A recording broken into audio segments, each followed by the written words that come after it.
Básicamente la presentación de hoy día se titula, para dar un poquito de sal y pimienta, política monetaria para un mundo post-pandemia, ¿no? Y la idea es justamente tratar de evaluar un poco qué es lo que estaba pasando en estos últimos meses, ya años, digamos, relativo a la manera en que el mundo ha estado evolucionando a través de la pandemia, ¿no? Cómo es que el mundo ha cambiado y entender también cómo ha cambiado de alguna forma el rol de los bancos centrales, particularmente los bancos centrales de países en desarrollo como el Perú. Ok, voy a tratar de desarrollar mi trabajo en alrededor de 40 minutos para poder darnos un poquito de tiempo para responder sus preguntas, que son siempre muy interesantes. Entonces, bueno, pensemos un poquito en qué estamos viviendo actualmente a nivel mundial, ¿no? Y lo que se observa es que básicamente hemos logrado de alguna manera salir de este hoyo, que sea, no sabemos si es de manera permanente o no, pero hemos podido de alguna manera recuperar, ¿no?, esta actividad económica, tanto a nivel doméstico, como lo mencionaba Carlos, como a nivel internacional, ¿no? Se siente ya, digamos, al menos un efecto rebote, si se quiere, ¿no?, volviendo a los niveles de actividad, tanto en el PBI manufacturero, un poco menos en el de servicios, pero igual es una recuperación que nos hace sentir que estamos de alguna manera recuperando cierta normalidad a nivel mundial, ¿no? Sin embargo, hay que ver un poquito más los detalles y no centrarnos solamente en la parte agregada, ¿no? Bueno, ¿a qué leemos esto? Pues claramente es tanto el avance en términos científicos relacionados a las vacunas que se logran a crear en tiempo récord, que realmente es algo que debemos de admirar de la ciencia médica, y la velocidad con la que ha logrado responder a esta pandemia es algo inusitada. Eh, y también a los esfuerzos en términos de las políticas de vacunación de diferentes países, ¿no? Perú, a pesar de todos los problemas que hemos enfrentado, ¿no?, durante la pandemia, está bastante claro que al día de hoy hemos logrado un avance significativo en términos de la población vacunada, ¿no?, de la población objetivo, e incluso ya se están iniciando campañas para lograr la vacunación de los menores de edad, que es algo que eh, ayuda, pues, ¿no?, a poder de alguna manera retomar cierta normalidad, ya que estas vacunas nos protegen contra los casos más severos, los cuadros más severos de COVID, y también contra una potencial, ¿no?, reduce significativamente la probabilidad de una muerte o un COVID severo, ¿no? Entonces esto ha permitido que los gobiernos pues reabran, reduzcan sus medidas, sus planes para de alguna manera reducir el impacto de esta enfermedad, de esta plaga. Y hemos encontrado casos interesantísimos, ¿no?, como ahora en Dinamarca, que ya básicamente ¿no?, levantó todas sus restricciones relativas al COVID, incluso las de uso de mascarilla, ¿no?, que ya nos está dando luces de que aparentemente lo peor ha pasado, a pesar de que Perú definitivamente lo ha golpeado mucho. Es algo que tenemos que discutir y que se va a reflejar un poco en los números. Cuando vemos también la media móvil semanal, pues a pesar de que esta vacunación ha avanzado, la última ola del COVID ha afectado a muchísimas áreas, básicamente no por la probabilidad de muerte, que obviamente se ha reducido con la vacuna, pero sí por la cantidad de gente que terminó siendo contagiada por esta última variante. Afortunadamente, lo que muestran los números, este número tiene un poquito de desfase, pero bueno, está por ahí cerquita lo último que estamos viendo, es que en realidad muchas de estas áreas ya se está reduciendo las olas, lo estamos viendo en Perú, y eso de alguna manera nos da un poquito de esperanza respecto a lo que va a pasar más adelante, ¿no? Sin embargo, todavía hay que cuidarnos, todavía hay que esperar ¿no?, que no aparezcan nuevas variantes, o de alguna forma que hayamos logrado suficiente inmunidad para sentirnos mucho más tranquilos, y que de alguna manera con los tratamientos farmacológicos se pueda incluso mejorar el tratamiento ante esta enfermedad, ¿no? Al mismo tiempo, lo que estamos observando, y es algo que mencionó Carlos, es el tema de la inflación. Hemos visto una inflación bastante desmedida, desbocada. Hemos visto países ¿no?, que han batido récords históricos de inflación. Inglaterra lo hizo este mes. Estados Unidos estuvo también con inflaciones sumamente altas. Perú también llegó a récords de inflación de las últimas 2 décadas.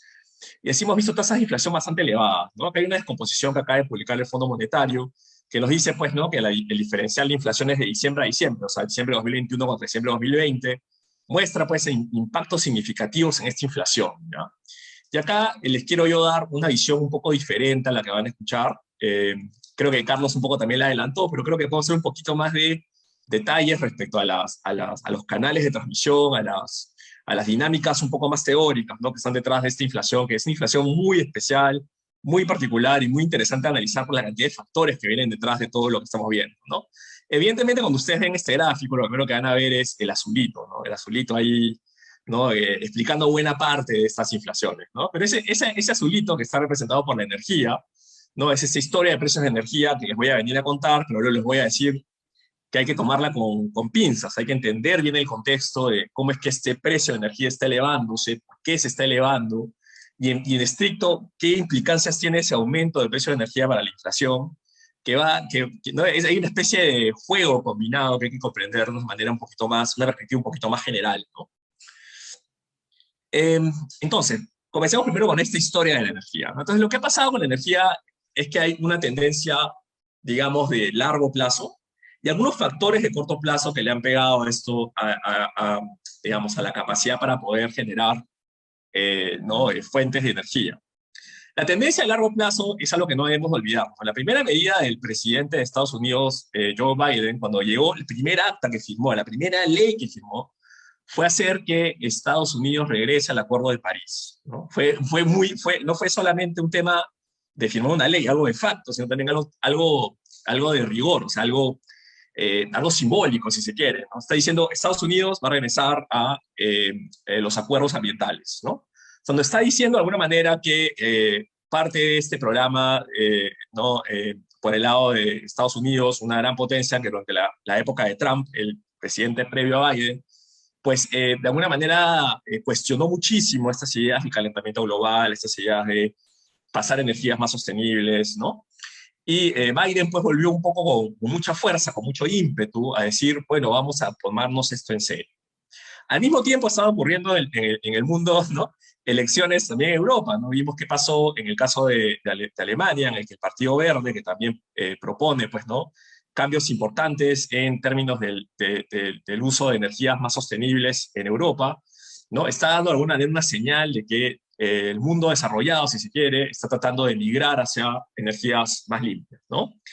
Eh, y ese esfuerzo se ha redoblado, ¿no? Entonces pensemos un poquito desde esa perspectiva, ¿no? O sea, un economista, ¿no? Que piensa, ¿no? Cuando somos economistas, cuando pensamos en estas cosas, ¿no? Bueno, vamos a comenzar a recortar, ¿no?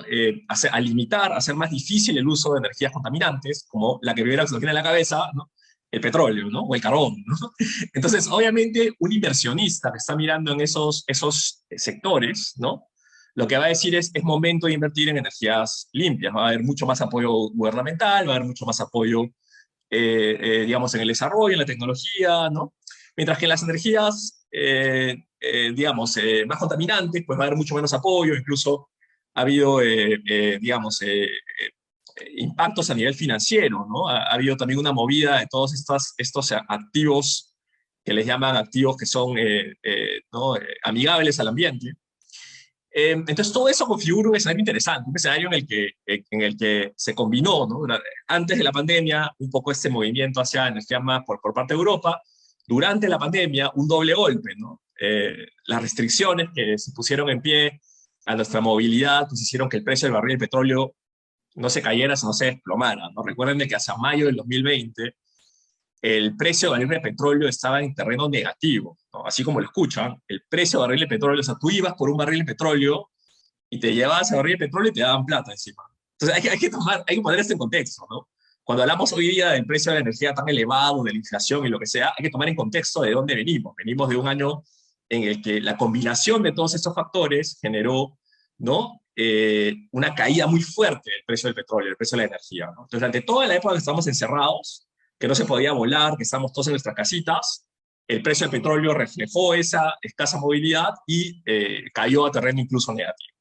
Entonces, una industria que está de alguna manera muriendo, ¿no? Por toda esta acción del gobierno, una industria en la que no se invierte, en la que no se explora y que encima enfrenta una pandemia con precios negativos, pues entenderán que es una industria en la que no va a haber mucha inversión, una industria en la que no va a haber no se va a instalar mucha capacidad, ¿no? De producción, ¿no? Entonces hay que entender ese nexo para comprender dónde estamos hoy día, ¿no? De otro lado, tenemos que el paso de la migración hacia energías más verdes, pues tiene un costo, ¿no? No solo un costo en el hecho de tener que poner nuevo capital y lo que sea, sino que además algo muy interesante de entender hacia adelante es que las energías, digamos, de renovables, como por ejemplo las más importantes que serían la eólica en Europa, la energía que viene de los molinos, si ustedes siempre ven esas imágenes de Holanda con esas turbinas, esos molinos enormes, ¿no? Recolectando energía eólica y la energía solar, ¿no? Tienen una peculiaridad ese tipo de energías, ¿no? Que van a depender mucho de, digamos, el almacenaje de esa energía todavía es cara, entonces va a depender mucho de los factores climatológicos, ¿no? Entonces, durante 2021, el año que digamos se notó todos esos efectos combinados, ocurrieron una serie de eventos que no ayudaron a esta oferta, ¿no? Es de alguna manera como que nos hemos vuelto más vulnerables, ¿no? A lo que el clima mande, si va a haber o no va a haber oferta de energía, ¿no? Al migrar una energía que puede ser, entre comillas, mejor almacenada y controlada, como la energía producida por electricidad o por carbón, que es muy contaminante, no solo ¿no? hemos logrado ser un poquito menos contaminantes, sino que también somos más vulnerables a lo que pase con la naturaleza, ¿no? A lo que la naturaleza dicte, ¿no? Entonces hay estos dos factores, ¿no? Un factor más de largo plazo que entender, un factor más de corto plazo, que fue un mal año, ¿no? Para ese tipo de energía, ¿no? Entonces, como les decía, ¿no? Durante la pandemia, esta caída del precio del petróleo terminó negativo, ¿no? El precio de los futuros, pues obviamente hizo que la inversión en este tipo de exploración retrocediera significativamente. Y algo interesante entender es que la exploración en crudo está muy ligada también a la exploración de gas natural. Entonces, ambas cayeron, ¿no? Entonces, noten cómo pues, la oferta de estos dos tipos de energía cae significativamente, ¿no? Y luego, pues, ¿no? Esta idea que está de alguna forma reflejada en esos acuerdos ambientales, ¿no? Que de alguna manera algunos empujan a que la emisión sea cero para el año 2050, que es un escenario muy, muy fuerte, ¿no? En esta última cumbre, la COP, más bien los acuerdos son hacia una reducción de las emisiones hacia el futuro, pero obviamente esta reducción de emisiones, que suena como una tarea importante para ustedes que son los jóvenes que quieren un mundo, ¿no? Un país, que quieren un mundo mucho más sensible al tema ambiental, un mundo mucho menos contaminante, un mundo más sostenible, pues entiendan de que, como buenos economistas que sé que son o están en formación de serlo, entiendan que no es noche gratis, ¿no? O sea, esa transformación de la matriz energética nos va a volver más vulnerables, ¿no? A los choques energéticos y va a hacer que la energía sea más cara también, ¿no? Entonces, esa tendencia de largo plazo está ahí. Obviamente, lo bonito del ingenio humano, lo bonito de este mundo en el que vivimos, ¿no? Nuestros amigos más de corte liberal no les gusta que le llamen ¿no? Capitalismo, les gusta que le llaman innovacionismo, ¿no? ¿Por qué? Porque realmente la fuerza en los factores de crecimiento económico que he explicado, todo el crecimiento que hemos visto en los últimos 200 años, ese crecimiento tan acelerado, tiene mucho que ver con la innovación. Entonces, eso también hay que entenderlo, cambia los incentivos de los agentes para ahorrar más energía, ¿no? Porque es más cara, y también para pensar en formas más inteligentes de usar energía más limpia, ¿no?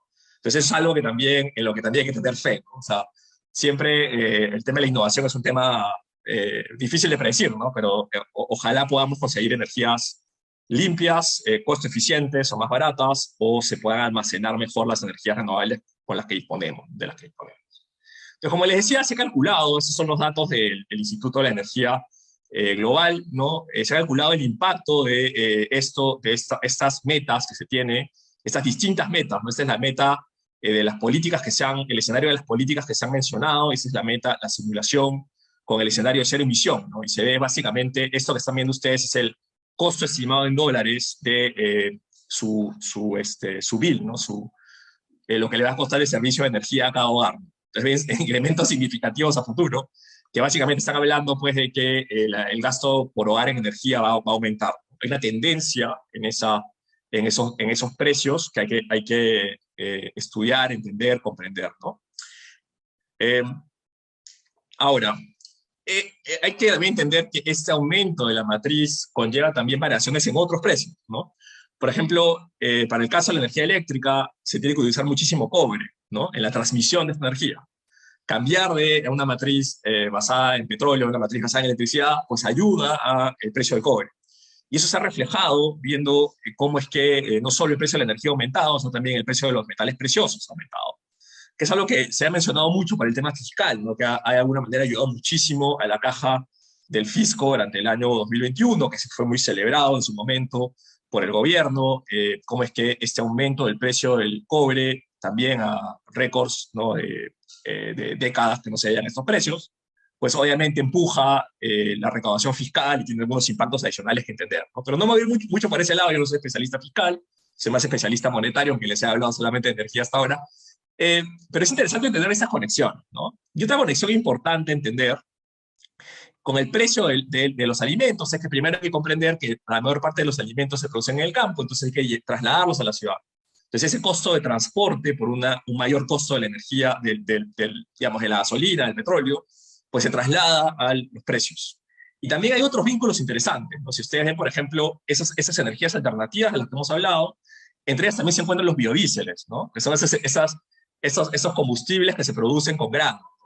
Entonces, obviamente, cuando sube el precio del combustible, pues le es más rentable a un agricultor, ¿no? Sustituir la producción de granos que van, por ejemplo, a ganado o van, ¿no? a otro tipo de destino, por producir granos para biodíceles, ¿no? Elevando el precio de la tierra en la que se producen estos granos y elevando simultáneamente el precio de los alimentos, sobre todo aquellos alimentos, pues, ¿no? Basados en granos, como fue el caso de la botella de aceite. ¿No? ¿Se acuerdan que hubo una crisis casi, ¿no? En muchos países del mundo por el aumento del precio de la botella de aceite? Entonces, comprenda cómo todo eso está vinculado, ¿no? Es una combinación de estos factores de oferta, esa tendencia en el cambio de la matriz energética, combinada pues con las acciones humanas de los inversionistas de no meter plata en un sector al que todo el mundo está condenando a la muerte, que son no, este tipo de energías más contaminantes, y combinado con un precio de ese barril en negativo, ¿no? Nadie se va a meter ahí. Entonces, eso conllevó pues una demora, un retraso en la exploración, una menor exploración, una menor oferta, y cuando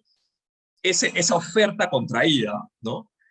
Se tiene que encontrar por el otro lado con una demanda más alta, vamos a observar lo que es obvio, que es un aumento significativo del nivel de precio, ¿no? Una de nuestras leyes más antiguas, más conocidas, menos oferta y más demanda, pues probablemente terminen con mayores precios, ¿no? Entonces vamos a tratar de entender un poquito más por el lado de la demanda, ¿no? ¿Qué es lo que está pasando, ¿no? Y aquí dice una cosa súper interesante de entender, que es que la pandemia nos ha cambiado. Y nos ha cambiado significativamente, y de manera persistente, ¿no? Yo, por ejemplo, sigo ahorita en mi casa. Muchos de ustedes probablemente también, muchos de ustedes probablemente han aprendido tecnologías, bueno, ustedes son más jóvenes, pero mucha gente mayor ha aprendido tecnologías para quedarse en casa.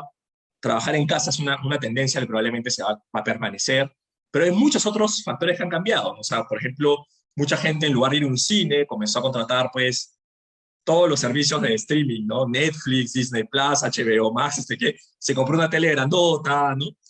O sea, cambió sus hábitos de consumo, cambió sus hábitos de aprendizaje, estudia más a distancia o le es más conveniente, cambió su forma de vivir, se queda más en casa para evitar justamente los contagios y las olas, cambió la forma en que se comunica, cambió la forma en que se entretiene, ¿no? De salir a una discoteca se queda jugando, o sea, un juego de video, ¿no? Online. Entonces, todo esto ha generado cambios significativos en nuestra forma digamos, de vivir. Y eso se ha reflejado en la demanda, y son ejemplos, ¿no? Súper jugosos, ¿no? Yo hace unos días vendí mi carro, justamente dentro de esta idea que ahora solo uso bicicleta, ¿no? Pero justamente se lo vendí a una persona que trabaja para una empresa importante de servicio de retail, de productos del hogar, ¿no? De limpieza, detergentes, ¿no? Entonces lo que me contaba es que tienen un montón de problemas para poder, ¿no? Por todo ese tema que vamos a hablar ahorita, del tema logístico, para poder ¿no? Traer las embarcaciones. Esa persona, que es una administradora, ha tenido que estar diseñando tecnologías para poder poner más cosas en un camión, para hacer más costo eficiente el transporte. Está buscando maneras de que no aumenten tanto los precios al público, sino reducir los costos de manera significativa. Pero otro tema interesante que me contaba era que nosotros en nuestra casa somos menos eficientes, por ejemplo, en limpiar ¿no? Claro, la casa ahora tiene que limpiarla más veces porque antes paraban en la oficina o en lavar ropa. O sea, es como que cambios que hacen que ellos también han tenido mucho más demanda en ese tipo de bienes. Es importante entender esto, ¿no? Porque este cambio está generando un cambio en la demanda y estamos sustituyendo servicios, sustituyendo ir a un restaurante, una discoteca, ir a un lugar en la que se encontraban con gente, un servicio, ir a un masajista, ir a una peluquería, entonces, ese tipo de servicios, lo estamos sustituyendo por bienes, ¿no? Por cosas que uno compra por internet, ¿no? O cosas que yo me compré ahorita mi extensor de Wi-Fi para poder enchufarlo ahí en mi casa, para que haya mejor Wi-Fi en mi casa. O sea, estamos sustituyendo, y esa sustitución es importante tenerla en mente, ¿no? Porque eso básicamente está marcando muchísimo la dinámica macroeconómica que estamos viendo. Entonces ya he mencionado que este empuje, perdón, este título está mal, este es el precio del costo de flete, que se mide por este índice que se llama el Baltic Dry, ¿no? Y este Baltic Dry ha subido pues impresionantemente, ¿no? El costo de flete ha subido, ustedes han escuchado historias que son de terror, pero han subido pues cerca del 300% durante los últimos meses, ¿no? Entonces, obviamente, pues, ¿no? Las demoras en puertos, el hecho de que todo el mundo quiera ahora consumir cosas y ya no servicios, hace que todo el mundo al mismo tiempo esté importando bienes y exportando, ¿no? Por todos lados, y eso pone mucha presión en nuestra red de transporte, elevando esos costos. A eso se le suma las restricciones mismas de la pandemia, que hacen que las embarcaciones tengan que demorarse más cargando y descargando los bienes en los puertos. Entonces, todo eso configura una tormenta perfecta de una demanda que se ha recuperado con una oferta contraída, que es una demanda que ha cambiado fuertemente su composición hacia bienes y ha salido de servicios. Eso tiene un impacto importante en la dinámica del empleo, ¿no? Recuerden que los servicios son intensivos en empleo, en mano de obra, mientras que los bienes son más intensivos en capital. Entonces ustedes, haciendo la matemática, que ya se están dándose vueltas de qué es lo que está pasando en el mundo, ¿no? Podrán darse cuenta rápidamente que lo que termina pasando es que ahí tiene que haber un ajuste de precios relativos. O sea, el precio de los bienes tiene que subir relativo al precio de los servicios. Y si los servicios usan mucha mano de obra y los bienes usan mucho capital, pues obviamente el precio del capital tiene que aumentar de manera relativa al precio de la mano de obra. Vamos a entender cómo es que eso, que es un choque de preferencias, un choque que tiene de alguna forma un tema de retrasos y oferta, pero que es un choque que tiene que ocurrir, o sea, es un choque real. Nadie se lo ha inventado, nadie ha dicho, esto es una política de Estado, ¿no? O sea, es algo que ha pasado, algo real. A mí me gusta mucho explicar, y espero que es algo que siempre tengamos que hacer. A veces nos nace siempre culpar al mensajero, ¿no? Culpar al mensajero en lugar de quien origina el problema, ¿no? Entonces, siempre a mí, cada vez que ustedes, eso es lo que les recomiendo siempre, quieren pensar algo en términos de economía, imagínense que no hay economía. No, o sea, imagínense que no hay mercados, mejor dicho, ¿no? O sea, imagínense que hay un mundo en el que hay, por ejemplo, un faraón o un rey, ¿no? Un emperador, una emperatriz, ¿no? Alguien que no va a asignar los bienes y servicios a través del mercado, sino que los va a asignar a través de dárselos a cada persona, ¿no? Nuestro famoso planificador central benevolente de los teoremas del bienestar, piense en esa persona, que es el sustituto del mercado, es el mejor sustituto que podemos pensar, ¿no? Teóricamente, obviamente, obviamente a nivel práctico ese planificador central no existe, es una invención nuestra, pero entonces piensen de esa manera. Entonces, cuando uno piensa de esa manera y entiende que lo que estamos enfrentando es una crisis de energía, estamos enfrentando un cambio en las preferencias de las personas, pues obviamente ese ajuste de precios relativos tiene que ocurrir. Entonces vamos a entender cómo es que la política macroeconómica ha acomodado ese choque. Es importante entender eso. El choque está ahí, hay que acomodarlo, ¿no? Entonces, ¿cómo es que han acomodado ese choque la mayoría de bancos centrales y de instituciones macroeconómicas? Pues básicamente comenzaron, recuerden, al comienzo de la pandemia, con un recorte muy agresivo de tasas de interés, ¿no? Un recorte muy fuerte de tasas de interés para poder, ¿no? Durante la pandemia, durante ¿no? Las cosas quemaban, ocurrió, junto con todas estas cosas que hemos discutido, ¿no? Al inicio de la pandemia, un choque de confianza, ¿no? Cuando hay un choque de confianza es que nadie confía en nadie. Y sabemos por estos famosos avances de Kiyotaki y Moore, su famoso paper de la maldad es la raíz de todo el dinero, y entendemos que el dinero, el crédito, es un mercado de confianza, básicamente, ¿no? Cuando nadie confía en nadie, pues se congela el mercado crediticio, ¿no? Esto es ¿no? bastante simple de entender, ¿no? Cuando ustedes tienen que contarle a alguien un secreto, o tienen alguna preocupación y quieren compartirla con alguien, pues buscan a alguien en quien confían. ¿En quién confían? ¿No? Buscan un amigo, buscan una amiga, buscan ¿no? Un confidente, buscan una persona muy cercana. Cuando ustedes sufren un choque de confianza, o sea, no hay nadie alrededor a quien confiar, pues obviamente no le confían nada a nadie, no le cuentan eso a nadie, se lo quedan para ustedes. Lo mismo pasa con el mercado crediticio, ¿no? Entonces, inteligentemente los bancos centrales crearon estas nuevas herramientas que ya se habían testeado durante la crisis financiera global, ¿no? De dar sistemáticamente y de forma, ¿no? Targeted, ¿no? ¿No? ¿no? Dirigida, dar confianza dirigida. En el caso de Perú, esa confianza dirigida ocurrió a través de la reactiva, en el cual el Ministerio de Economía básicamente le extendía su calidad crediticia a un montón de empresas del sector real, ¿no? Entonces, eso fue una manera de ayudar, ¿no? De mitigar este problema de confianza. ¿No? Luego, pues, obviamente, compras activos para poder los mercados financieros sus posibles cierres, ¿no? Obviamente, ese sistema, esa caída, esa crisis de confianza, en Perú, pues, se observa más en el mercado crediticio bancario, ¿no? Que es un país que básicamente el crédito se mueve por los bancos. En otros países, el crédito se mueve más, o mejor dicho, ¿no? El financiamiento, el mercado financiero está más dominado por otro tipo de mercados de activos, mercados de papeles, ¿no?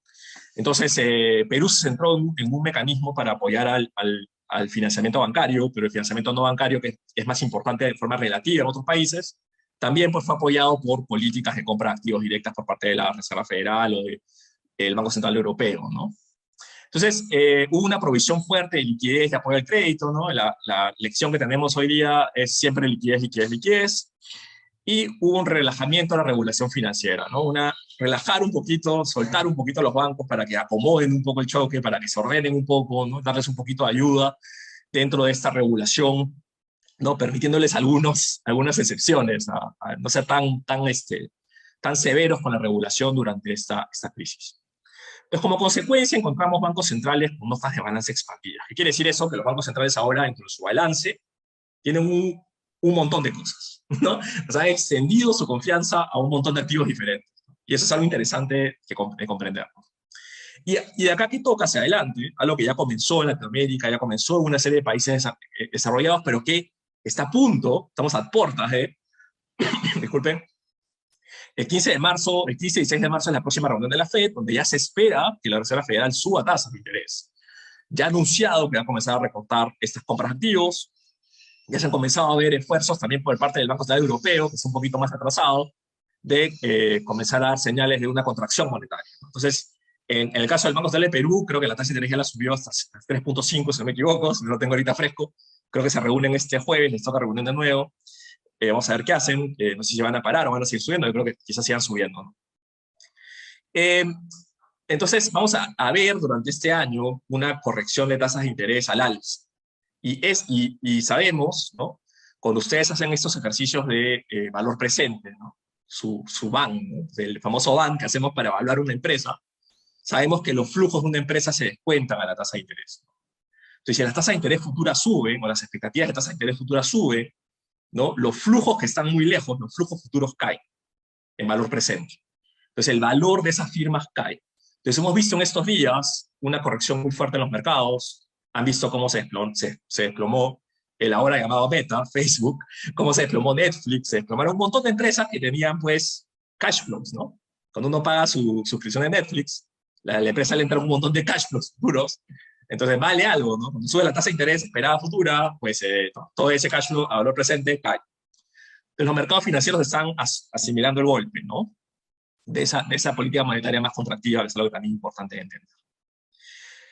Por el lado fiscal, ¿qué hubo? Pues hubo apoyo a través de programas de bonos a familias, hubo retraso de pagos y alivios tributarios, paquetes de inversión pública de apoyo al desempleo, pero en general hubo mucho gasto público, ¿no? Lo que hemos visto en la reactivación del año pasado vino también mucho por los proyectos públicos que se habían congelado durante la pandemia y que se reactivaron todos de golpe, ¿no? Esa reactivación de golpe de todos esos proyectos públicos pues generó, por suerte, algo de absorción de empleo por el lado del sector construcción, que es uno de los sectores que mejor desempeño tuvo, aunque también hubo un tema por ahí privado que hay que también que explicar y conversar, ¿no? Pero fue un año extraño, ¿no? En el que se esperaba un crecimiento más bajo, un rebote del orden del 10% y terminamos creciendo 13%, pues básicamente por esta dinámica que estamos ahorita conversando, ¿no? Pero la consecuencia de todo este apoyo y toda esta ayuda y todo lo que se hizo durante esta recuperación o inicios de la recuperación y durante la época de que estábamos enclaustrados, fue que los balances fiscales a nivel global están muy deteriorados, ¿no? O sea, el nivel de deuda de los países se ha elevado alrededor de 30 puntos en promedio. Para el caso de Perú se elevó en 10 puntos, ¿no? Aunque este aumento del precio del cobre nos ha ayudado muchísimo. Entonces, hacia adelante lo que se viene, lo que tenemos que estar poniendo un ojo es que muchos de estos países van a tener que realizar reformas fiscales para de alguna manera poder recuperar, ¿no? Recuperar un poquito ese espacio fiscal que tenían antes, ¿no? El tema de commodities está ayudando, pero igual hay reformas fiscales pendientes, ¿no? Y entonces lo importante de rescatar es que esta recuperación que estamos viviendo no ha sido homogénea, ¿no? Hay algunos sectores que han acabado mucho más castigados que otros, ¿no? Hemos mencionado ya el caso del cambio de las preferencias en nuestro consumo, pero básicamente los sectores que tienen más contacto humano son los que se van a demorar, o se están demorando mucho más en ajustarse.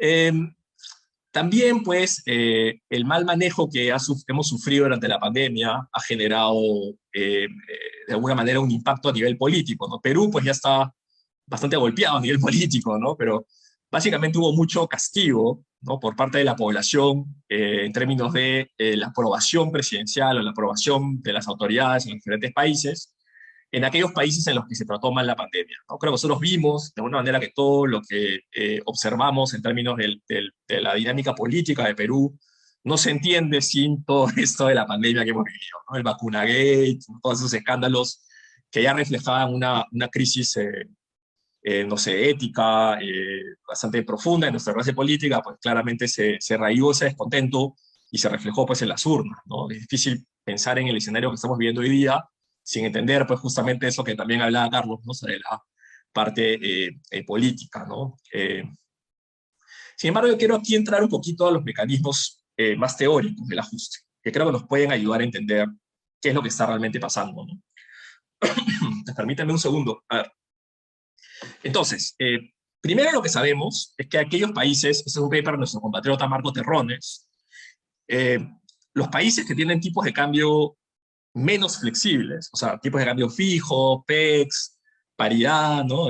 Crawling PEX, son países que se demoran más en recuperarse. Durante la crisis financiera global o las recesiones, Marco estimó todos estos procesos de recuperación y notó que los países con tipo de cambio flexible se recuperan más rápido que los países con tipo de cambio fijo.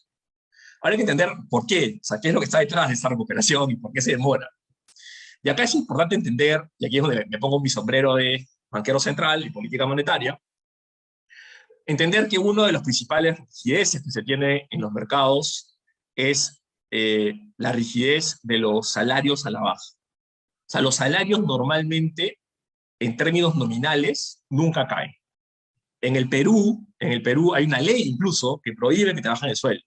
O sea, no, ni siquiera se puede. O sea, ustedes piensan como economistas, ¿no? Yo sé que por el lado de yo soy humano, yo soy trabajador, yo tengo una familia, quiero un trabajo que me pague mejor, todo eso está bien, pero por el lado economista, ¿no? Un trabajador brinda un servicio, ¿no? Ese servicio puede ser, no sé, producir zapatos, o sea, ayudar en la producción de, no sé, de velas, ¿no? Entonces, si el precio de las velas cae, obviamente la capacidad de generación de ese trabajador también cae, ¿no? Entonces uno esperaría que su salario caiga, es lo que uno esperaría, pero nosotros nunca lo hacemos. Por un tema de costumbre, por ley, por sanidad mental, como ustedes lo quieran llamar, behavioral economics, preferimos ser despedidos, ¿no? O sea, renunciar antes de que me bajen el sueldo. Pero en Perú incluso más allá, ni siquiera te lo pueden bajar por un tema legal, ¿no? Entonces, claramente eso genera un problema en el ajuste de los precios. Entonces, ahora pensemos que el sector que requiere esa caída del precio, ¿no? Todo lo que hemos discutido durante esta presentación es que el ajuste que debería de darse para volver a restaurar el equilibrio es que esos sectores que demandan mucha mano de obra, que reduzcan sus precios y reduzcan los salarios, sus costos, para que se reajuste el precio relativo. Es una manera de hacerlo. No se puede, porque no se puede bajar salarios. Entonces, la otra manera de hacerlo, recuerden que de economía solamente importa el precio relativo, ¿no? Es lo que más importa. Entonces, la otra manera de hacerlo es permitir que los precios de los no transables o los servicios quieren no se muevan, pero que el precio de todo lo demás suba. Y así ajustamos los precios relativos. Entonces, noten que el Banco Central tiene mucho que decir acá. Porque el Banco Central lo que quiere, lo que busca, lo que debería estar haciendo es tratar de restaurar el equilibrio, ¿no? Real, ¿no? El choque real. Hay choques reales de costos, choques reales de preferencias que implican cambios en los precios relativos. Pero si los sectores de servicios, que son los que han perdido demanda, tienen que reducir su precio para volver a su nivel de producción, si esos sectores no pueden bajar sus costos y no pueden bajar sus precios, porque no pueden bajar salarios, pues la única otra manera de ajustar el peso relativo que se me ocurre es que esos precios se queden constantes y que los demás precios suban. Y eso es lo que hemos vivido durante el año 2021. O sea, a nadie le parece un problema que suban 10% los precios y los salarios suben 15%, ¿no? O sea, el problema realmente es que los precios han subido y los salarios no. Ahí voy a ponerle un asterisco a eso que acabo de decir. ¿Por qué un asterisco? Porque la política fiscal que se preocupa de este tema es un tema humano, ¿no? O sea, hay ciertas personas que tienen un salario ¿no? bastante bajo y que si la inflación se come parte de ese salario, pues acaban en estados que nosotros como sociedad no queremos que acaben, ¿no? O sea, caen nuevamente en pobreza o tienen más problemas para poder mantenerse. Entonces, los gobiernos han hecho política fiscal muy activa a través de repartir bonos, ayudas al desempleo, o sea, han estado muy activos para de alguna manera evitar que esta gente sufra más, pero noten que al hacer eso han retardado incluso más ese ajuste de pesos relativos que tiene que darse. Entonces, si esas ayudas hubieran sido mucho más focalizadas, no estoy hablando del caso de Perú, que no ha sido pues, de los países, o sea, ha hecho un gasto fiscal importante, pero no ha sido de los países que más ha dado, pero sí ha habido paquetes pues trillonarios, ¿no? En el sentido de trillones en español, o sea, brutales en Europa, en Japón y en Estados Unidos. Entonces, ahí hemos visto que la dinámica inflacionaria ha comenzado a ser un poquito distinta. Ha comenzado también a pegarle más al sector servicios, ha comenzado a elevar los salarios de las personas que trabajan en servicios, o sea, y obviamente ha retardado todo este ajuste de pesos relativos que deberíamos estar observando. Y nuevamente, eso no es un tema del mercado, no maten al mensajero, no le peguen al mensajero, es un tema de lo que realmente ha pasado. O sea, si de la nada todo el mundo demanda más Coca-Cola y menos Pepsi, pues es obvio que esperaríamos que Pepsi baje de precio y Coca-Cola suba de precio, ¿no? No vas a ir a culpar a Coca-Cola porque aumentó el precio, ¿no? Hay que entender que realmente ocurrió un cambio en las preferencias de las personas, ¿no? Que el comportamiento de los agentes ha cambiado y que lo que estamos viendo reflejado en precios es un reflejo de ese cambio en el comportamiento de las personas. Al final del día, la macro es micro, al final del día, ¿no? La macro es cambio de comportamientos micro, y nuestro cambio de comportamientos micro ocurre por algo. Entonces hemos cambiado nuestro comportamiento de manera racional y lógica y se ha reflejado en los precios, ¿no? No hay más que decir. Y este paper, que es un paper que recomiendo mucho, un paper recién salido del horno, de un querido amigo, Luca Fornaro, que es profesor en el CREI de Barcelona, con Federica Romei, creo que está en el BCI, que justamente explican, ¿no? Explican cómo es que este cambio, ¿no? de demanda, esta recuperación no balanceada, implica que los bancos centrales sean muy flexibles en su política monetaria para permitir ese ajuste de pesos relativos. O sea, si los bancos centrales no ajustan, no hacen, no ayudan, no acompañan este proceso de cambio de pesos relativos, lo que termina pasando es que el sector transable o el sector de servicios y el sector de bienes de consumo no logran ajustar sus precios. Entonces, ahora miremos, para poder verificar esto que acabo de decir, miremos el contrafactual. ¿Qué ha pasado en países que no han podido hacer política monetaria? ¿Qué países no pueden hacer política monetaria? Países con tipo de cambio fijo.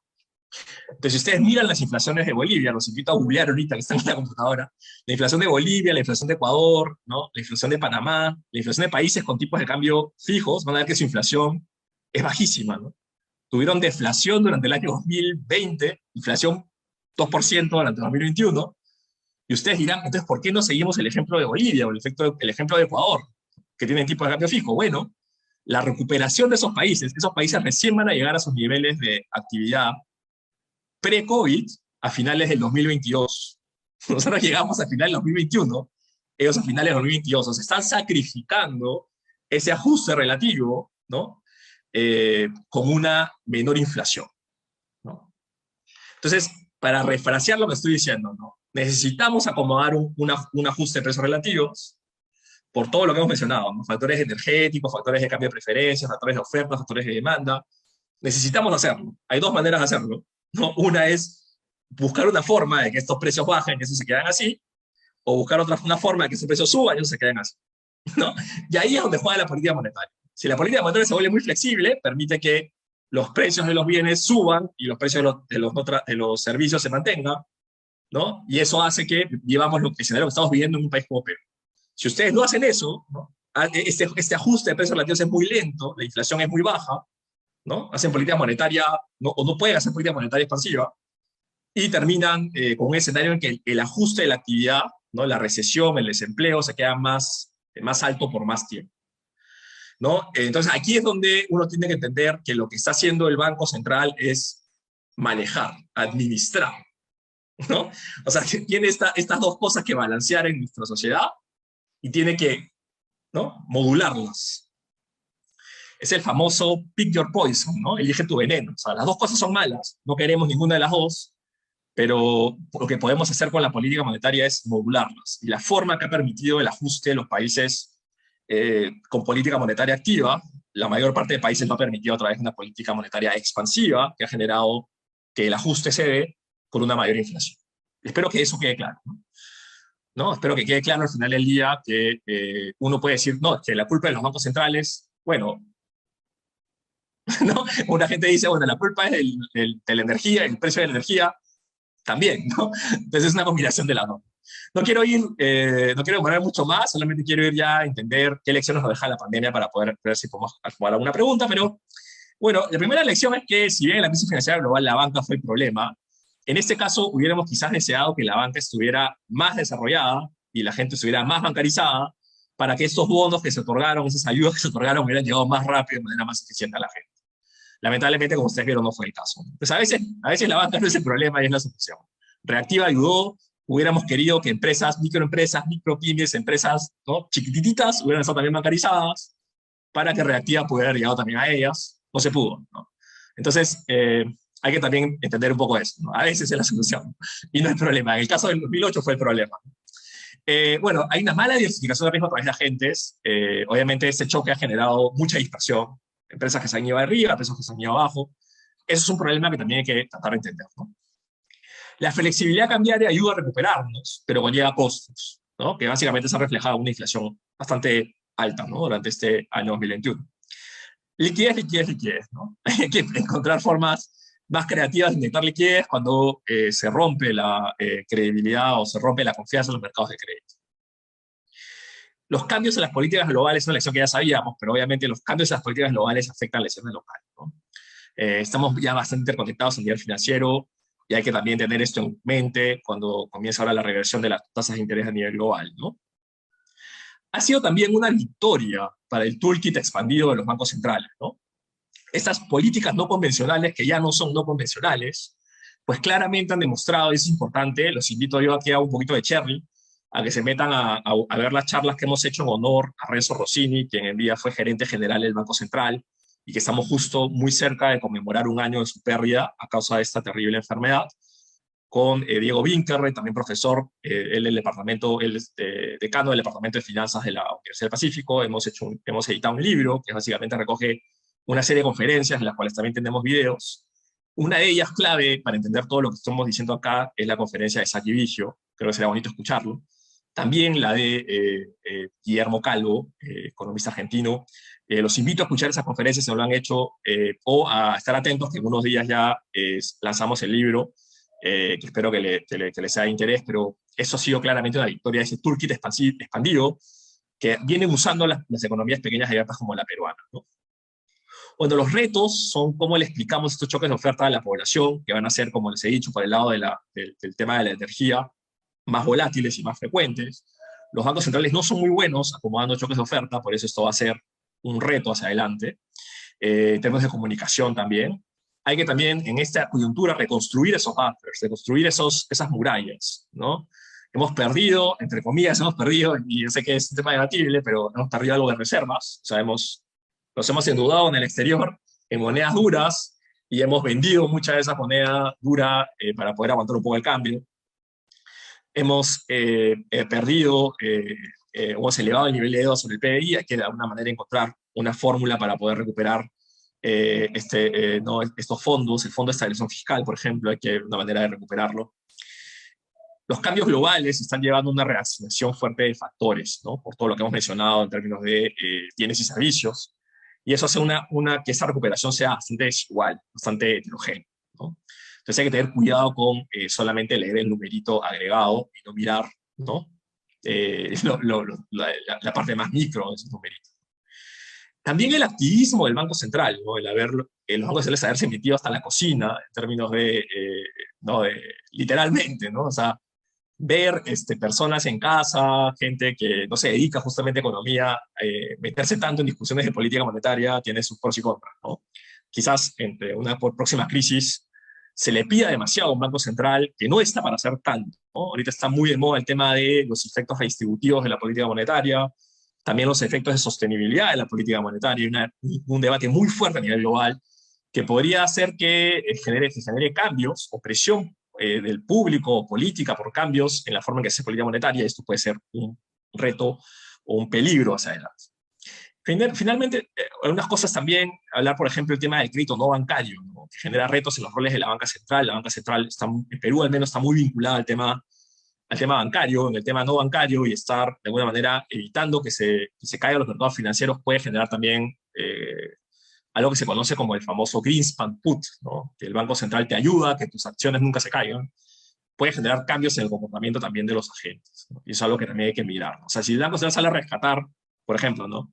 Créditos cada vez que hay una crisis de este tipo, pues cambia el comportamiento de los bancos privados en el otorgamiento de crédito, ¿no? Pues saben que hay una especie de seguro.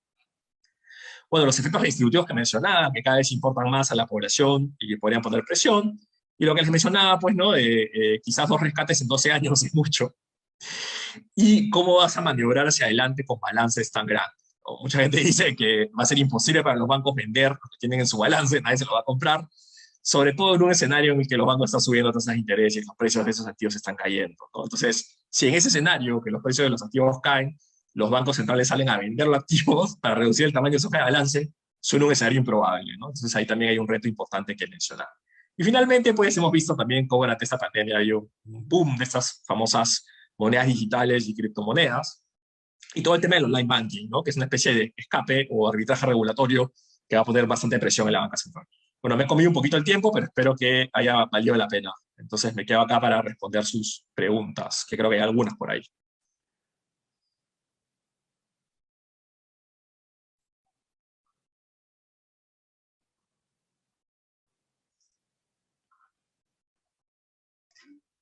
Bien, muchas gracias por la exposición.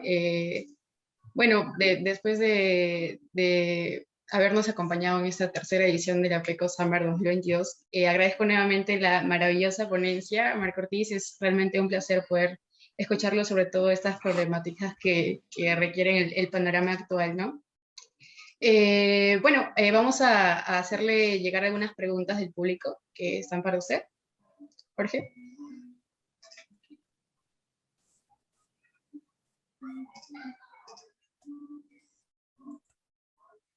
A ver, un momento, por favor.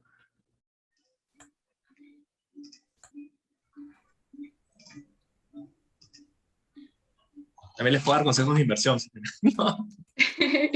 No, a modo de comentario, justamente el paper que estaba mencionando de Luca Fornaro lo había llegado a ver su publicación hace poco en una de sus redes, del mismo Luca, que lo hizo en colaboración con otro economista que sinceramente no recuerdo el nombre. Yo en lo personal había llegado a rescatar una pregunta del paper que creo que estaba, recuerdo haberla visto, que no era de autoría propia, pero era referida al artículo, que era sobre el último punto, si la implementación del apoyo focalizado en un periodo corto iba a ser factible. Y creo que también había llegado a ver comentarios suyos. No sé si usted tendría algo que mencionar al respecto.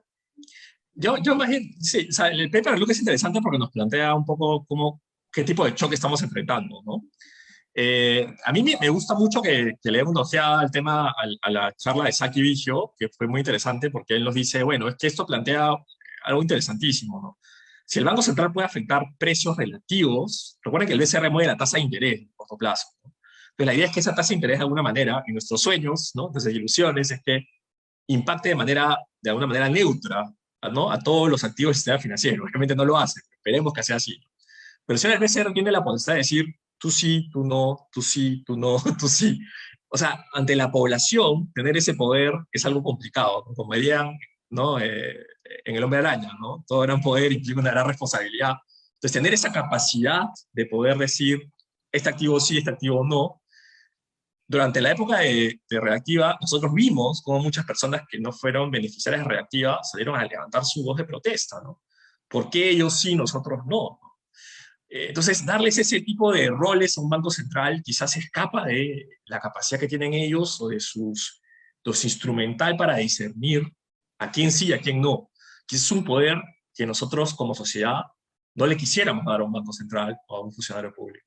Entonces, plantea preguntas muy interesantes el hecho que estemos ahora, ¿no? Creo que durante los últimos 10 años hemos estado tratando de convencer, ¿no? Me incluyo porque estaba dentro del Banco Central, trabajando pues en el Comité de Operaciones Monetarias y Cambiarias.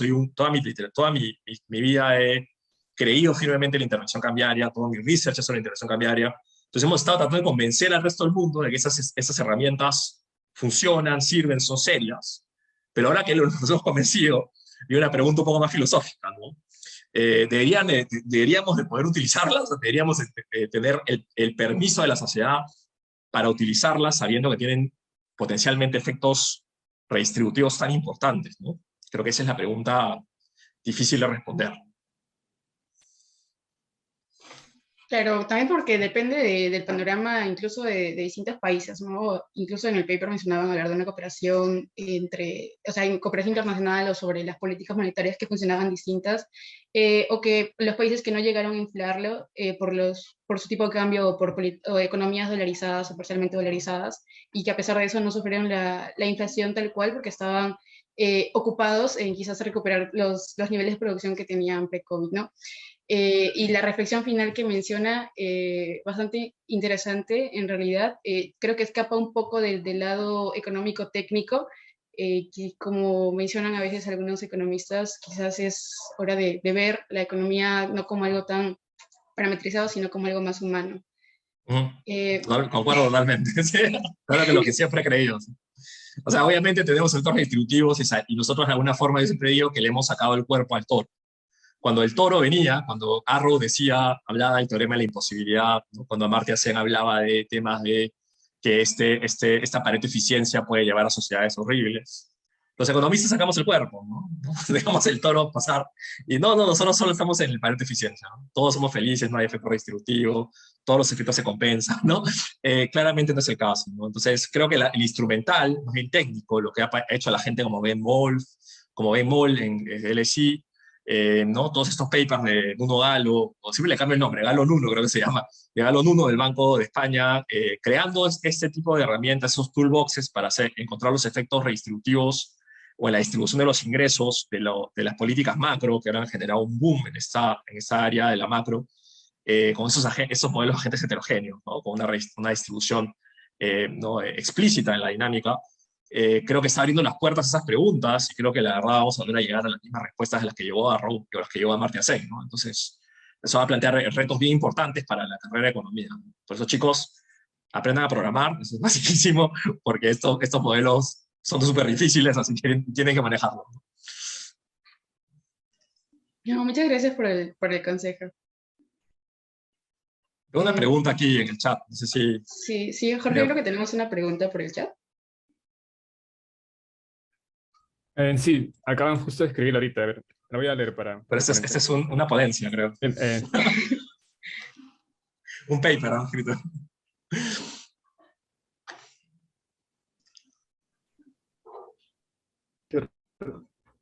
¿Sí? Ya. Compra de activos y como lo reporta el reporte de inflación. Además, a través de la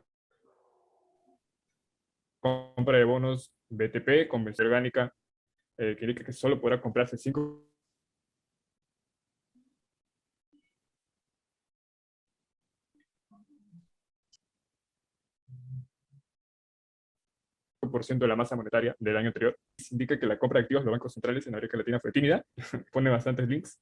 Y bueno, para resumir, dice la pregunta: ¿considera que el BCR debería comprar bonos en el mercado secundario con un mayor porcentaje de la masa monetaria con fines de estabilidad financiera? Sí, esa primera pregunta me parece que es buenísima.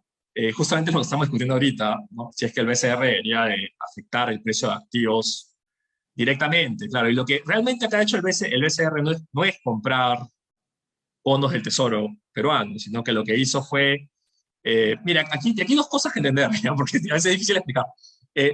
Teóricamente, los bancos centrales tienen esta idea que se llama el helicóptero money, ¿no? Que el Banco Central incrementa la masa monetaria lanzando dinero de un helicóptero.